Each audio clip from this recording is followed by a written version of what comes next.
What's up, Path to Freedom listeners? Thank you so much for dropping into another episode. This is episode 119. Today, I'm joined by David Schuck. David is the managing partner of Spartan Fitness Holdings, which is a holding company for boutique fitness franchise concepts. And as David explains in this episode, they're also getting into another franchise brand within the what I would consider health and wellness category.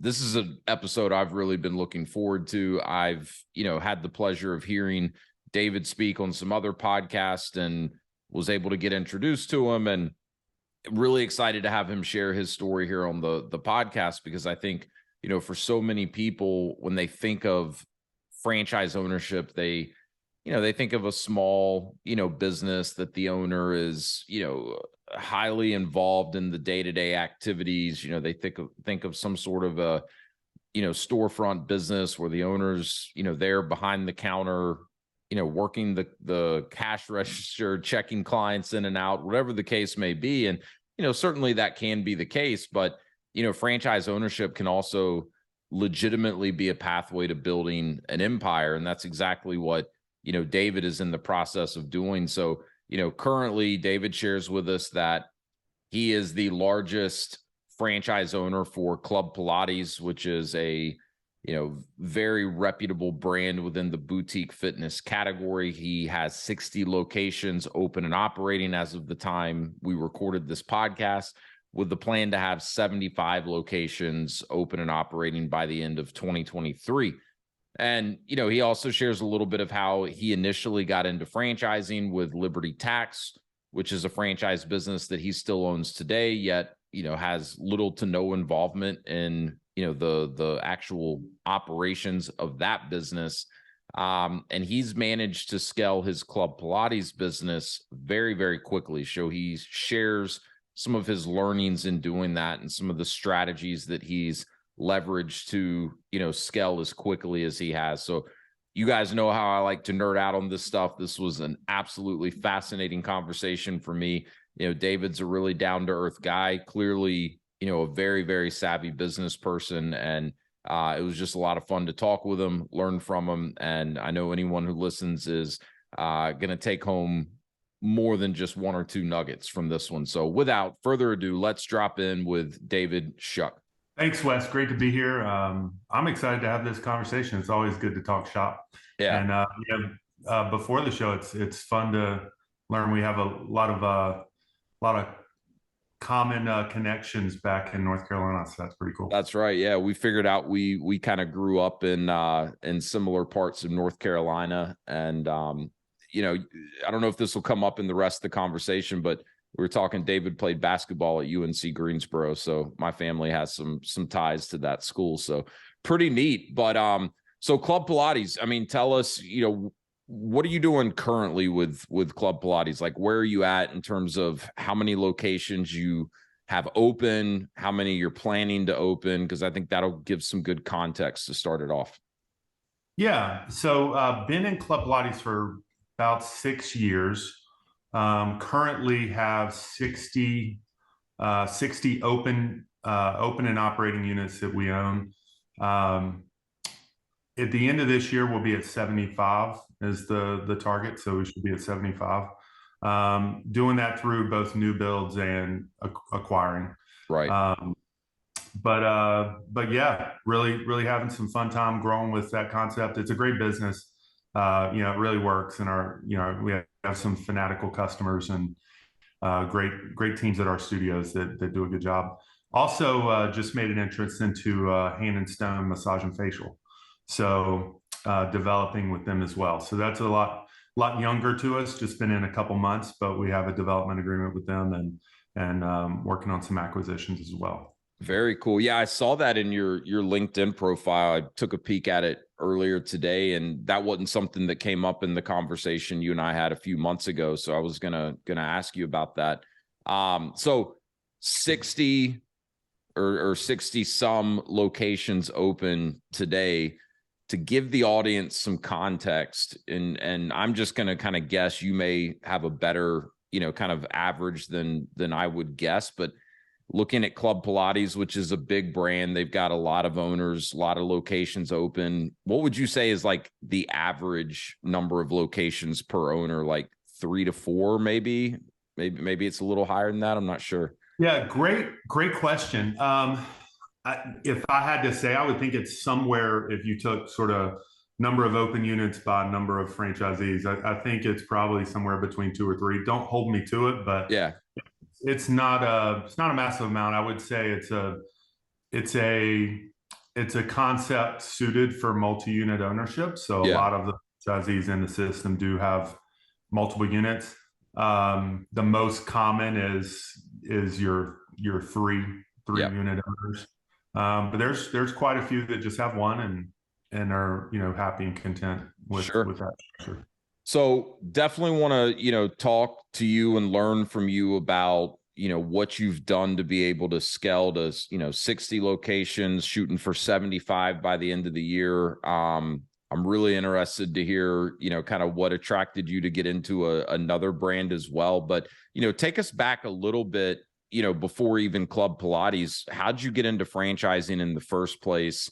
Because if I understand correctly, Club Pilates is not the first franchise business that you've owned. Is that correct? That's right. I was in Liberty Tax. Got into that 2007. Opened a single unit from scratch and had a successful first year and said, "Hey, let's try and rinse and repeat." And opened a second one and then a third one, and each year, and ended up growing to be one of their top franchisees as well. And then that's what sort of spawned into to Club Pilates. I felt like I cut my teeth with Liberty and sort of had thought I knew what I was doing to an extent. Said, all right, let's find a new project and something that gets me excited and really feel very blessed and fortunate that Club Pilates, the path of Club Pilates is a franchise, and my journey sort of matched, and then here we are. Yeah. Liberty Tax is interesting. They've got, at least in my little world, they've got a pretty impressive alumni, of like, I know a lot of former Liberty Tax owners that have gone on to do big things in franchising post Liberty Tax. Yeah, we could talk for a while about all the folks that we both know from that have some Liberty blood in them. So yeah, seems like. Yeah, it seems like a lot of people did kind of cut their teeth in franchising with Liberty Tax. So not to spend a ton of time here, but how did you get into Liberty Tax? Because I would imagine, just kind of looking at the timeline, you were pretty young or early in your career when you got into Liberty Tax. So what kind of, spawned your interest in franchise ownership in the first place, especially earlier in your career than a lot of people? Yeah, 20, I'm thinking 27 is the age I was. And it was a case where I realized, you're in your 20s, you think you know it all. Both my parents were teachers. My dad was a coach and teacher. My mom was a teacher. And so I tried that after I finished playing. Tried that for a year, realized that that didn't make a lot of money. So I was like, let me try something in sales and make a little cash, and ended up doing well with that, but realized pretty quickly I didn't like having a boss, and I just wanted to be responsible for my own journey. And I had the itch to start my own business, and figured, why not, when I'm young, take that risk, take that leap. And so that was the beginning of the idea. You obviously do a lot of research, talk to people, try and figure out what it is. Mm-hmm. The simple way, if I recall, it's like you look on the internet, low cost, franchises to start, and you go to McDonald's, and then you realize, dang, I don't have $1 million to start a McDonald's. Not there so yet. And then you look at the other ones that are that come to mind, and you're like, well, man, they're all sold out. And so then you start saying, okay, low cost franchises. And that's where I sort of settled for that first one. It became down to Liberty Tax and Snap Fitness were the two that sort of came down to. Low cost, and Liberty resonated with me because it was It was something that was lower cost to open. It made a lot of sense as far as it's a proven business. I validated it really well Mm-hmm. with existing franchise owners. There was opportunity for growth at the time. There weren't any in my area in the Triad of North Carolina. And so I saw an opportunity to really just execute a proven play. Like, hey, I'm going to place a bet on myself. Yeah. Everything else being equal, there's a whole bunch of people that are doing well with this. I think I can be in the top 50% of these people. That's sort of the way I thought. Yeah. And yeah, took that leap and had a mini panic attack the week before I opened my first year. Um, I stood on the road and looked back after the sign just got installed on the building. And I said, this is crazy. Like, what happens if it doesn't work? Like I put, max out credit cards, put borrowed money, put all my cash in. And that was the first time I actually thought, what if this doesn't work? So I remember that being a sort of an interesting moment, but it helped you. It said, okay, well, you got to make it happen. It fuels you. Yeah, it fuels you. I call it the oh shit moment. And most people have a couple of them at least, as they're going on their own journey to starting a business. And that's normal. And the way I've come to look at it is, if you're on the cusp of doing something and you don't have, some of those nerves at play, then, it's probably not big enough, right? It's not taking you out of your comfort zone enough, right? Because that's just a sign that you're growing. But I like the way that you described the assessment, right? Like, Liberty Tax was a proven model at the time. You mentioned validating, being able to speak to other franchise owners and, kind of looking at the landscape, right? And saying, all right, there's plenty of people being successful. I'm sure you talked to some folks that weren't as successful as others, right? That's always the case in any franchise system, but then you bet on yourself, right? You said, all right, I see that the system can work if you work it. And, I'm willing to bet that I can operate as well, if not better than at least the top 50%. And, I think that's a great way for someone younger to get started. My wife and I, my wife's a few years younger than I am. I think she was 26 when we got into our first franchise, and I was, 29 or maybe just turned 30, and it was low cost, didn't require huge amounts of capital. We didn't have it at the time. Kind of a low overhead business. And we still have that franchise today, and it's fantastic business for us. So and then you use that experience to, really kind of level up into, a business that probably does require, more upfront capital. And then you've come a long way since, I think you said 6 years that you've been in Club Pilates. So, and that's something I remind people of all the time, because I coach people, that are working through this process of investigating franchises and getting into it. I remind people that, look, the first franchise you get into doesn't have to be the only franchise that you own or the last franchise that you own. And there's nothing wrong with, using one business as kind of a launching pad, to get some experience, get some more resources to go and do something that's, maybe more in line with what your long-term goals are. Yeah. Think about it. Most things in life, you don't start at the top, so to speak, right? You don't start off. That is one funny thing, coming out of college basketball. I had a couple buddies. I went over to Europe and played a couple seasons. I had a couple buddies that went into coaching right away. Mm-hmm. We talked. I was like, oh, that's interesting. Maybe when I come back, I'll try and coach at college. And they said, man, this isn't the most fun. We got to do film and we're doing a bunch of errands and we're not really coaching. We're, sending letters and doing secretary type work. And I said, well, I don't want to do that. I just want to be a head coach. Right. Yeah, I want to go straight to the top. So, yeah, it's the same thing in franchise. I get calls from folks and they're like, hey, I want to get into franchising. How do I do a really big deal with a big franchisor, like with no experience? It's tempting. We all want to have everything all at once at the beginning, but I think the most important thing is start that process of learning and getting those sort of reps at making decisions and getting that sort of feedback loop of, all right, I'm in a business.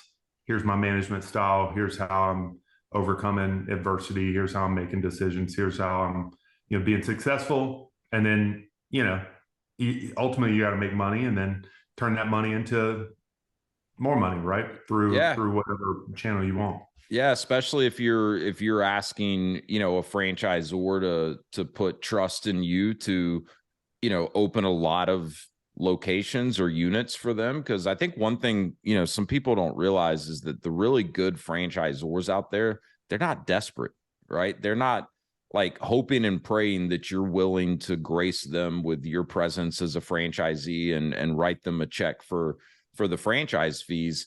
The really good brands get to be selective about, who they approve to actually become a franchisee. And, the smart brands, I see younger brands make this mistake sometimes where they'll sell one person a lot more than they probably should when, that one person hasn't really proven that they're going to be a good operator. And then they end up with, like an entire market that's not generating nearly what it could if they had, maybe 3 operators in that market instead of just one. But for someone like you to get to the level that you're at with Club Pilates, which I would argue is one of the more sophisticated franchise organizations out there, being part of Exponential Fitness, like they're not going to let anyone own and operate 60 locations with the rights to open probably double that over the coming years. You have to prove yourself. So walk us through a little bit of like how you got started with Club Pilates, because I think I know the answer to this, but tell me if I'm wrong. You didn't come in and purchase the rights to do nearly the number of units that you're at today. So what did that look like in the very beginning when you first got involved?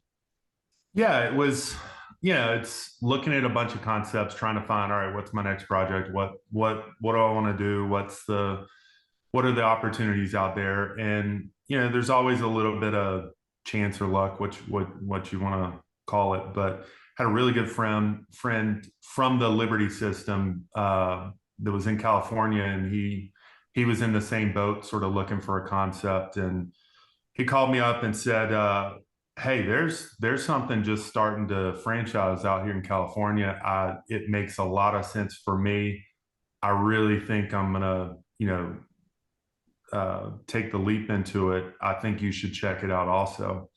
So I flew out to California, did the discovery day, and took my first Pilates class. It really resonated with me, made a lot of sense. My one sort of hesitancy was it was still a young brand at the time. There Yeah. were not that many units. I think at the time I started validating, it was, I don't know, I'm thinking 30 to 50 open units, so Okay. not that many.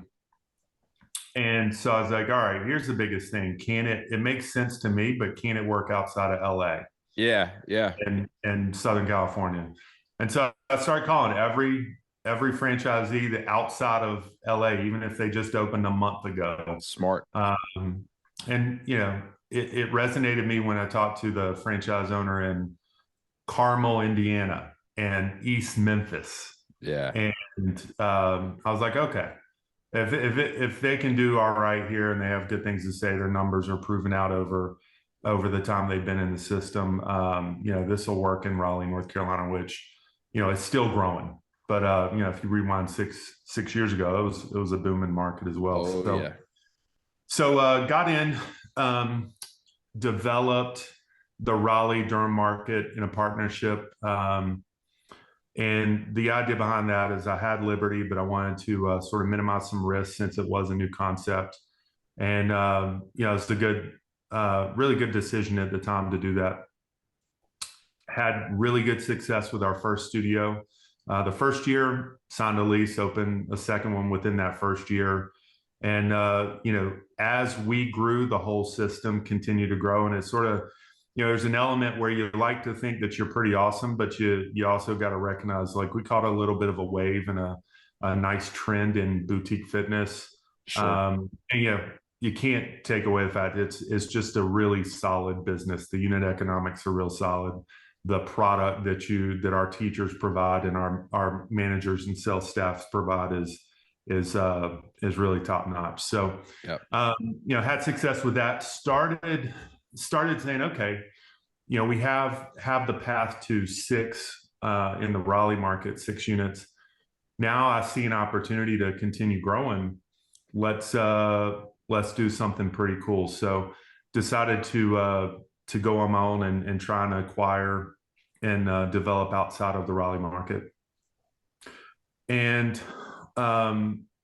really really started with an acquisition in the Dallas, Texas market. There was an opportunity to acquire an exiting franchisee. You have one open, but had a really large, development area to continue to build stores, and made a deal there, and it worked out. And that proved to me that I could manage multiple markets in multiple states, and sort of honed that sort of management style and our processes for how we're going to do that. Yeah.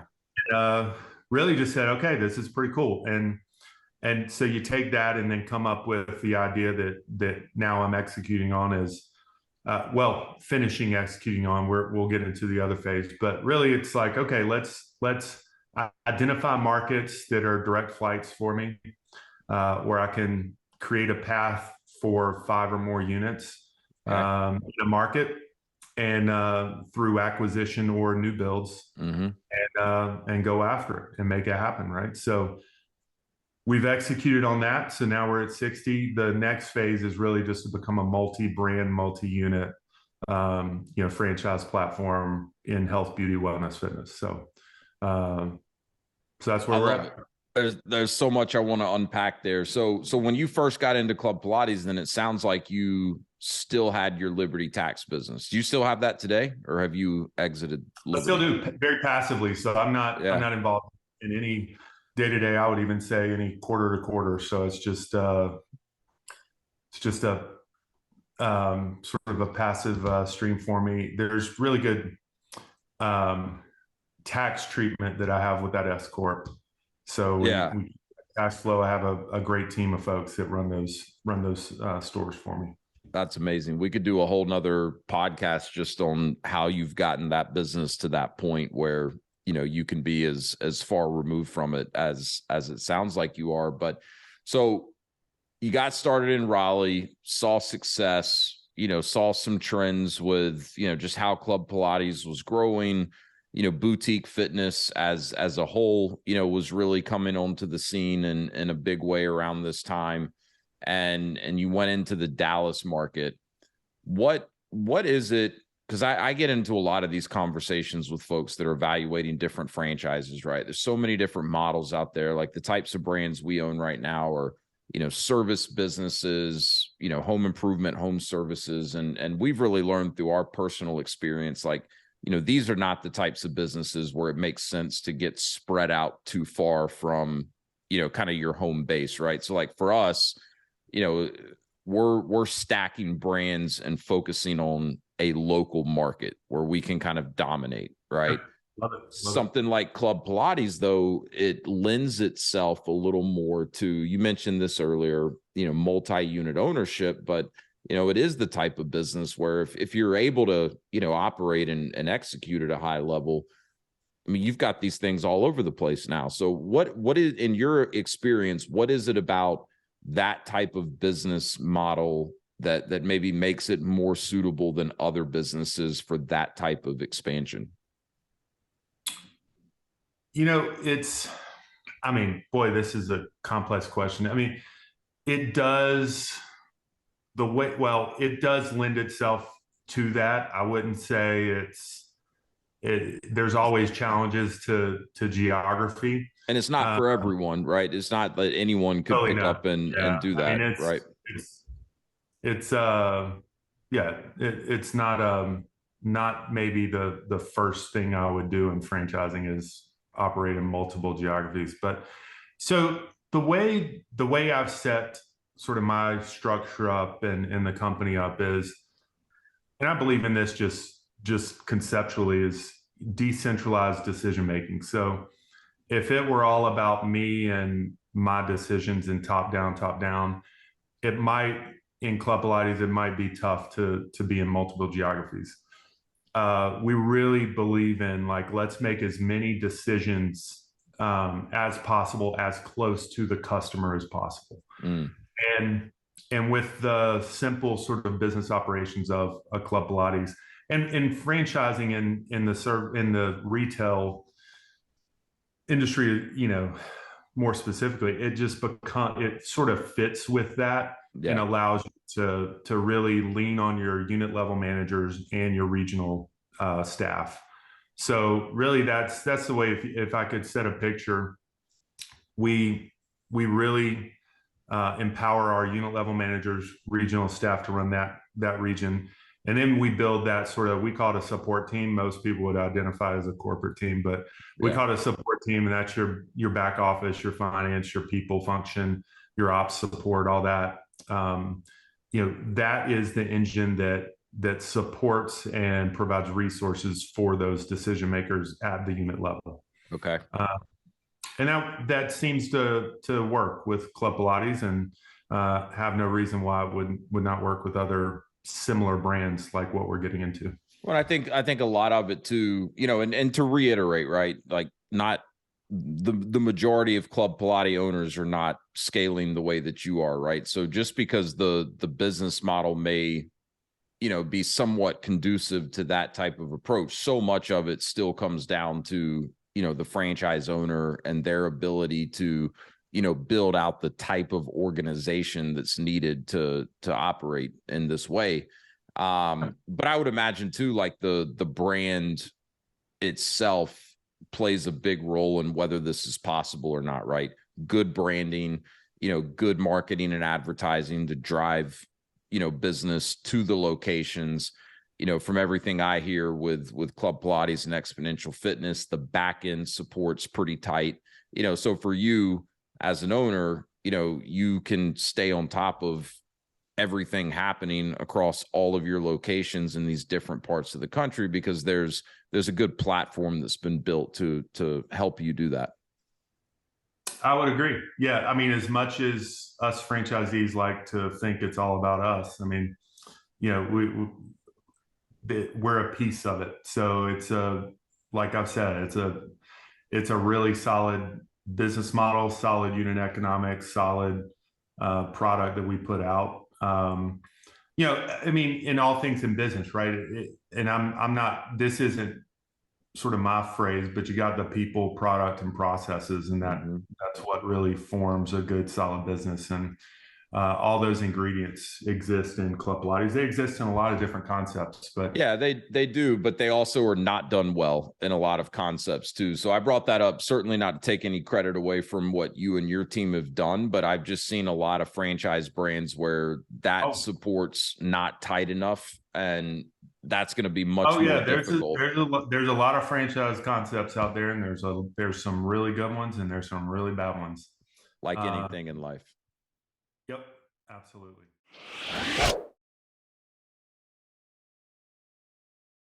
If you're listening to this podcast, then there's a good chance that you're looking to create more freedom in your own life. There's also a good chance that you realize that owning your own business can be a great way to take more control of your livelihood and create more of that freedom that we're all looking for. Also, if you've been listening to the show for a while, you realize that I specialize in franchise ownership. In addition to owning franchise businesses myself, I have a franchise consulting firm, Path to Freedom, where I help people navigate what is typically an overwhelming process of understanding franchising, identifying specific franchise companies that could be a fit, and then conducting the due diligence in a thorough and efficient manner with those franchise brands. My whole purpose here is to leverage my experience working for franchisors, owning franchises myself, and how we've been able to use that to create more freedom in our lives and help you determine if that could be a path that makes sense for you as well. So if any of this sounds interesting, if you've considered business ownership in the past, whether you've explored franchising specifically or not, I'd love to connect with you. I'd love to learn more about you and what it is that you're working towards in your life and determine if I may be in a position to help. A great starting point is the link below in the show notes, which will take you to a short form to fill out, and you'll receive a free copy of an ebook that I've put together, The 7 Steps to Freedom Through Franchise Ownership. That'll also get us connected. And I'd love to set up an introductory call where I can explain a little bit more about the process that I use to help people determine if franchise ownership could be a great way to start charting their own path to freedom. So click the link below in the show notes, receive the ebook, and let's get connected. I'd love to hear from you.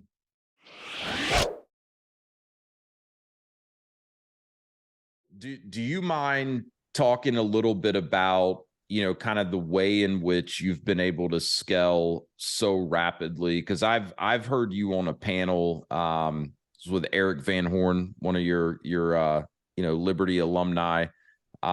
He and I are good buddies, and he's kind of been a mentor of mine. I've learned so much from Eric over the years, but I heard him talking to you and another Club Pilates owner who, also has quite a few units, but he was kind of asking you guys about the different approaches that you've each taken to, scaling your businesses. So do you mind sharing a little bit about kind of the path that you took? And, because this takes a lot of capital, right? To get 60 locations open, whether you're acquiring existing locations or, building them from the ground up, it's pretty capital intensive, especially at that level. So how did you navigate that piece of it?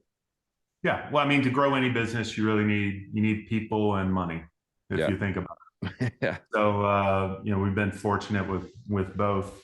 Really proud of what we've done. So rewind back to pre-COVID. I go to Dallas. I fund that with personal cash. And, makes a lot of sense. It's like, all right, let's self-fund. And, I'm creating, relationships in the Club Pilates ecosystem with lenders to finance through debt. And so I have this whole plan to grow with some debt financing and sort of self-funding.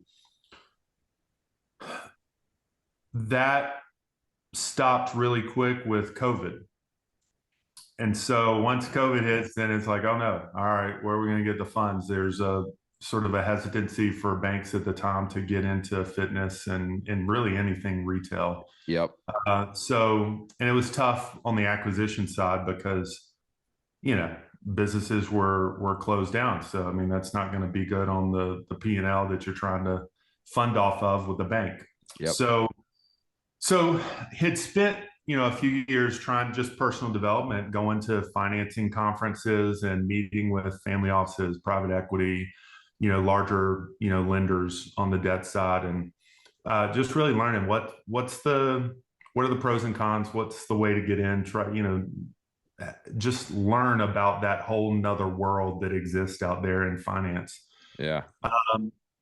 And really just created the vision. Like, I saw an opportunity coming out of COVID to really acquire some exiting franchisees. I really saw an opportunity to continue to build new with Club Pilates. So, set a vision. Hey, we're going to build 60 or open and operate 60 to 75 Club Pilates here in the next 3 to 5 years. That was 2 years ago. And you talk to enough people about your vision, some good things might happen. So was introduced to a private equity group that really resonated with me, felt we were, to use a term in private equity, felt that we were aligned, but, felt we had some sort of common visions, and they bought into my vision. They bought into sort of what I thought was a good path forward, and, came to an agreement for some initial,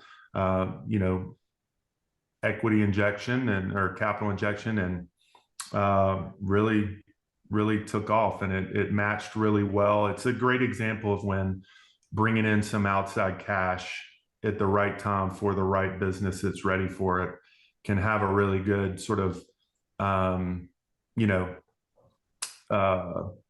just really good success story of the results that we've gotten over the last 2 years.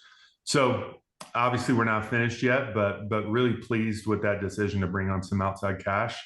It's allowed me to not throttle opportunity because of cash issues. Lenders tend to be a little bit slower. And obviously you can absolutely, especially we're seeing it with this rising rate market, you can actually absolutely get over levered. And then, at low interest rates, and the next thing you know, your variable loans are massively more expensive to you. So Um, so anyway, yeah, that's sort of the short story, but really excited about the future, and it is nice to know that you have a nice sort of robust war chest and balance sheet to go after future growth with. Yeah, I appreciate you sharing that. And yeah, I think it's a great example of where, having some strategic partners that are well capitalized, this has allowed you to, I would imagine, grow much faster because yeah, coming out of COVID and the fitness industry, there was a lot of franchise and non-franchise locations that obviously struggled during COVID, and they were just looking to get out and cut their losses, which creates massive opportunity for someone like you that's ready to step on the gas and keep growing this thing. So where were you at in terms of like approximate number of locations when you like inked the partnership with this private equity firm? Do you remember? Yeah, so I had 12 units. I sold my interest in 6 of them to Okay. also throw into this project as well. So Okay. really, on the day of close, sort of did a simultaneous close with everything. You ended up restarting with 6, right? But at the time, still knew the deal was happening, so I had a pipeline that was developed and ready to act on. But yeah, so if you start, that was last sort of June of 21, went down to 6, and then now we're at 60. So That's amazing. yeah. How big of a learning curve has it been for you? Because you're clearly a successful business guy without the private equity partners, but you even alluded to this earlier, like, you get into private equity and venture capital and people with family offices, like that's a whole nother world, right?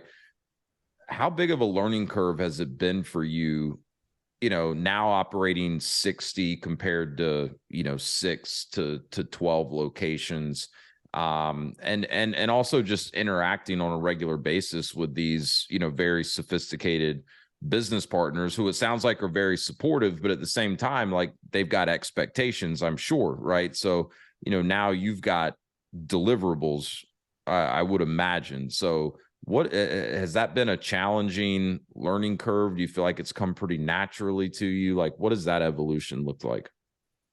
Yeah, it's definitely a learning curve. I mean, I still feel a little, I could give you examples. I feel a little ignorant in certain areas with this new world that I'm in. Absolutely. But it's like anything, you don't know till you know, and you gotta push boundaries and be curious and identify areas that you're potentially weak or you don't know, and just surround yourself with folks that do know, and learn, and then rinse and repeat. So I would say the biggest change really is the idea, and a lot of entrepreneurs do this early on, especially in franchising. It's really easy to get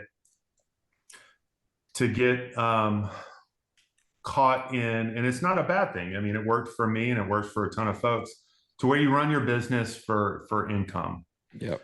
and you run your business for cash flow, and that works great. But when you're trying to scale to actual fairly large size, or what I would call a platform, Mm-hmm. uh, Mm-hmm. which is something you're creating that has some scale. You need to start. The shift is you start running it. Absolutely, you need to monitor your financials and your P&L and cash flow and all that stuff. But you start running it with an extra piece, and that extra piece is you start thinking of platform valuation and entity value, and what's the long-term vision and what's the long-term goal of what you need, and let's not make decisions on short-term cash.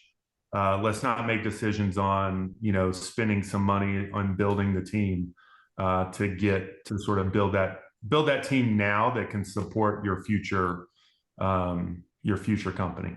Yeah, that makes so much sense. It's this shift to a much more long-term, view of it, right? And to your point, you still have to monitor the, week to week and month to month financials, but I could see that. I mean, where we're at with our businesses, it's still, income and monthly cash flow is kind of top priority, but we're learning that, because we have a vision kind of for where we want to take this, and you've got to start making investments in order for that to ever have a chance of becoming a reality. And I think it is probably for most entrepreneurs a difficult transition to make at times. Absolutely. I mean, but there's always, anytime you try and level up or go to whatever that next level that you create for yourself, there's always unknowns. There's always that learning curve. There's always the roadblock that you get. And the one thing I'm convinced of is sort of, I don't know what the word is, qualifier, if it's successful people or people that win or whatever you want to say. Yeah. The people that win or are successful are the people that find ways to overcome those challenges and find ways to push through to get to where they want to go versus hitting that roadblock and letting that define them. Yeah, I could go back. One of the toughest things I think in franchising period is going from 1 unit to 2 units. That's super tough. Yeah. Because you have to change from being the person that does everything and like you said, sort of is the company to now you have to learn how to delegate. You have to learn how to get results without being the one producing those results. Yeah. That's a really tough thing to do, especially early on, because you have so much of your money invested. It's hard to give up control. And that's an example of something that, that I faced 16 years ago, right? When I went from 1 to 2, but that's just an example that every time you try and go to the next level, you have challenges that you have to overcome. And those challenges, I mean, the lessons I learned from going from 1 to 2 are what define my style and how we operate now. So it's pretty cool. That's so good. That's such good advice. And I really appreciate you opening up and sharing about some of this, because I know that, myself included, sometimes, people sitting here listening to this and they hear, David Schuck's got 60 Club Pilates and, he's getting involved in other brands now. He's building this massive portfolio. Well, he probably started somewhere or knows something that I don't know. Like that's the tendency, right? When we hear someone that's further along than we are, you want to kind of assume that, well, he's got something or had some advantage that I don't have. And, what I love about you sharing your story is you're human like the rest of us, and you've been figuring this out as you go, right? And it hasn't been perfect along the way, but you got to be willing to keep pushing yourself outside of your comfort zone if the goal is to keep leveling up. Absolutely. Yeah. And so still do things. I mean, I don't know that I want to share, but like still think to myself in certain times, recently, where like, why in the world am I doing this, or why in the world did I make that decision, or what a rookie mistake that was. So, I mean, but that's life and that's business. You always learn, and that's what keeps it fun. I mean, yeah, it would be so boring if there wasn't that opportunity for growth, So you mentioned, the tough part being, going from 1 to 2. And this is a question that I wanted to ask you, with your Club Pilates business, think back to when you had just the 1 or 2 first locations. What are some examples of things that were actually harder at, say, 2 locations than, now at 60 locations? Well, there's always pros and cons to size. I mean, you have, so let's just, we don't have to go 2 to 60, but just in Liberty 2 to 10, yes, there's potential, challenges with multi-unit ownership, but one of the benefits of multi-unit is you have a critical mass of staff. You can cover gaps. You can really have the opportunity to grow from within, and that builds a good company culture, right? When you hire entry level folks and they see opportunity to grow because you're growing, Yep. that is something that's awesome. That's a lot tougher to do with just one or Yeah. just two. Yeah. Uh, you have that opportunity. You have an opportunity to, I think the biggest thing when you have multiple units is, as the leader of the company, you have an opportunity. If you do it right, you have the opportunity to step back and start thinking and focusing on tomorrow's plan, problems, solutions versus being today's and yesterday's firefighter. Yeah. And that's probably one of the hardest things. It's so easy to get sucked back into it, but that's a benefit of having a larger company. Is you can, hopefully, if you build it right, you have folks to focus on those fires in the day to day, and you get to sort of build that vision for the future. Yeah. Yeah. That's the big thing. But it's not it's not there's a lot of the same challenges that you have with 1 and 2 that you have with 60. It's still people, it's still making decisions, it's still overcoming, challenges, and it's still business. I mean, it's still, all right, here's your options. You still got people and Yeah. customers. Yep. Let's how do we get the results we want? What's the current results? How do we sort of react and change course if we need, and all that good stuff. So my wife and I joke sometimes. We're like, man, if it weren't for employees and customers, this business ownership thing would be pretty easy.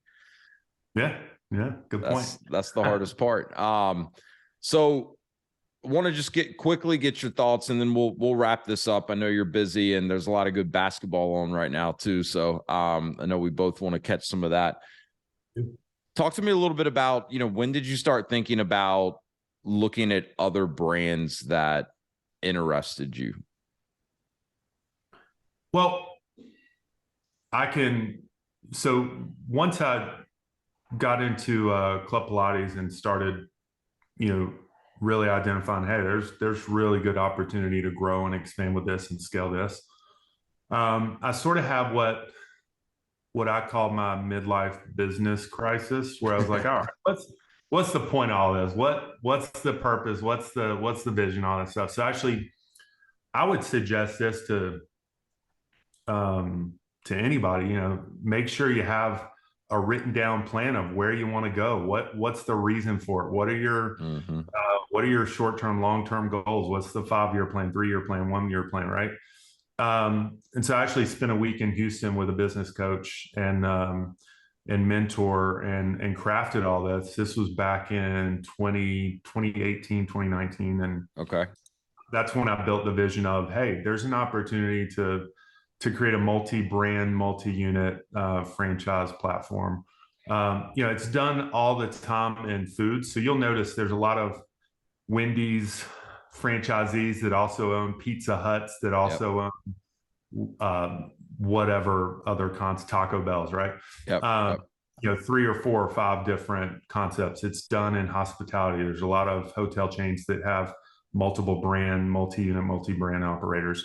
It's a new trend now in service-based businesses. There's a few things that make it a little tougher in our world, but that's sort of my vision. Like, if it can be done with the big Wendy's guys and McDonald's guys, let me take a shot at it. And so that's what we're doing.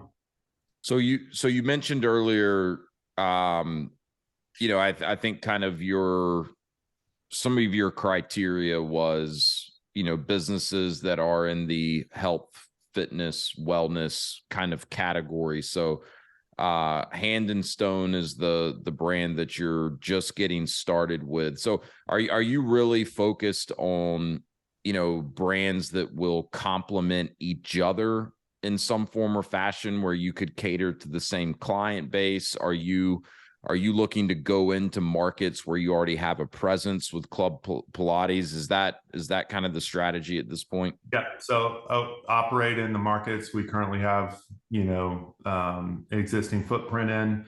Uh, Absolutely want to see some, at least now, want to look for concepts with similar customer bases. Membership based concepts make a lot of sense to me. Yeah. You look at on the people side, you also try and say, okay, what's a concept and what are business operations, and how can we support them easily as a multi-brand versus are they completely different businesses to run? So you have a lot of similar employee types, right? You have your sales desk, you have your unit level managers, and you have your specialists that exist both in Club Pilates and in Hand and Stone. Yeah. Um, and then it's just a game like we talked about it earlier, where you validate out and you say, okay, what's the model or the avatar of the 50% franchise, unit, and Yeah. what's that look like? Does that provide a path for us to where it makes good business sense to take this risk? And you have to make that bet that I feel we can be in the top 50%. I think we can, be a lot higher than the top 50%, but Yeah. that's the bet to make. And you go and you make that jump, and really excited to see us execute on it. Really excited to partner with Hand and Stone. I've heard great things about Hand and Stone. Great leadership team. They have a good track record, and I think it's a very interesting combination. One thing, and if you don't want to speak to it, I get it. I don't want to put you on the spot, but I hear Exponential talk a lot about kind of maybe incentivizing some of their owners to stack Exponential brands, and with a few exceptions, I guess one of the questions I've always had with that is, do you really want to, potentially cannibalize, some of your existing client base with another, like none of their concepts are the same type of fitness, but, some of them definitely do target the same customer avatar. So I've always wondered about, and I know they're doing some really cool stuff with, XPass and creating ways for customers to go and experience, multiple of their concepts. But I think taking something like Club Pilates that is, more fitness focused, and then pairing it with something that's more recovery focused is really smart. Yeah, definitely on my radar is something that might be a smart move into the future. So there can absolutely be some benefits to your line of thinking. Yeah. Yeah. Interesting, man. Well, look, I can't thank you enough for taking time out of your schedule to talk with me. I know I've learned a ton just in the little bit of time that we spent together, and anyone that listens to this is going to get a ton of value. What's one piece of advice that you would leave the audience with, for an aspiring entrepreneur that's, inspired by your story, right, but doesn't quite know, how to get started and maybe take that first step? You've talked a lot today about betting on yourself, how to do smart research if we're looking at franchise businesses, but what's maybe one parting piece of advice that you would give to that aspiring entrepreneur? That's a great question. There's probably several, and what pops in my head now is a very important piece of advice. I think it might not be the most important, but it's something I see new folks sort of fail at, in my opinion. And the quote that comes to mind is, always, the main thing is to keep the main thing the main thing. Mm-hmm. And that's a cool quote. I didn't make it up. I stole it. But that's something that really is a stumbling block for new folks. You can focus, if you get into a new franchise or a new business, if you're focusing on all the stuff about starting your business or all the stuff that does not tie to what your personal strengths are or what your, the fundamentals of that business, like revenue and expenses, and driving sales and marketing. If you're not focused on that, doesn't matter if you got the perfect insurance rate with your insurance agent, right? Yeah. So, and that's easy to it's easy to hear and be like, well, I wouldn't fall into that trap. But trust me, when you start a new business, it is so easy to start focusing and get distracted Yep. to things that are Yes. not the main thing. And so just having normal daily, weekly, monthly check-ins with yourself to identify, okay, is my time and attention and focus on the main thing most of the time? And is it not? And if it's not, how do I right size that sort of pie chart of attention? That's such Uh, good advice. yeah, it's Such good crazy. advice. It really is easy to identify with new folks. It's an easy trap to fall into. Yeah. Shoot, it's an easy trap to fall into now. Yeah. You always Yeah. have to There's a get million back. distractions, and sometimes we let ourselves get distracted because, the hard work is in some cases where, we really should be focusing, but it's easier to, renegotiate your insurance rate I or mean, it's like whatever it is. basketball. If you're a kid and playing basketball, it doesn't really matter if you can dribble between your legs or do a cool spin move if you can't hit a shot. So, focus on the main things before you start trying to get cute and optimize on all the minor stuff. Yeah, have you ever heard of Jack Daly? He's a sales guru. He's written a bunch of sales books and he does some speaking and stuff. But one of the brands we own, he's been a keynote speaker and done some coaching with some of the franchisees over the years, and I've gotten to know him a little bit. And so his thing is, because he gives the exact same advice, and he refers to it as HPAs, high payoff activities. Right. So if you're a business owner, you need to know damn well what your HPAs are, and you need to have your business set up so that the vast majority of your time can be spent on those high payoff activities. Everything else, not saying it doesn't need to be done, it just doesn't need to be done by you. Yeah, agree. Yeah. David, thank you, man. Really appreciate this. Where can people learn more about you if they were inspired by this? I imagine you're on LinkedIn. Is that the best place for people to find you? That sounds right. That sounds right. Yeah, and I'm sure in the show notes you could put our website there. But yeah, LinkedIn works well. Okay, we'll do that. And again, thanks a lot, man. Best of luck as you continue to Yeah, grow your platform. And thank you for dropping in here on the Path to Freedom podcast. absolutely. Enjoyed it. This was fun. Great to talk with you here. Likewise. Thank you.